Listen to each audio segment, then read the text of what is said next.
ছোট্ট এই দোয়াটি পড়ে ঘুমিয়ে যান, সকালে উঠে ফলাফল দেখুন। দোয়াটি একদম ছোট্ট, আমি যদি বলি আপনাদেরকে, বলে হুজুর কমন দোয়া, আমরা তো সবাই পারি। এই জন্য ছোট্ট এই দোয়াটি পড়ে আজ রাতে ঘুমিয়ে যাবেন, সকালে উঠে ফলাফল দেখবেন ইনশাআল্লাহুল আজিজ। আপনি মাথা থেকে বোঝা নামিয়ে ফেললে যেরকম হালকা হয়, আপনি এরকম হালকা মনে করবেন। আপনি মনে করবেন আপনার সমস্ত গুনাহ মাফ হয়ে গেছে, এরকম একটা হালকা অনুভূতি আপনার ভেতরে কাজ করবে। খুশি যেন মনে হয় না? এই জন্য আমরা যদি ছোট্ট এই দোয়াটি পড়ে আজ রাতে ঘুমাতে পারি, সকালে উঠে ফলাফল দেখবো ইনশাআল্লাহুল আজিজ।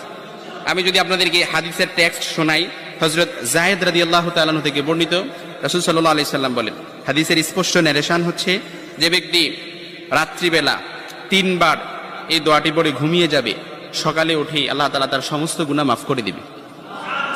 সুবহানাল্লাহ বাড়িতে যায় বললেন।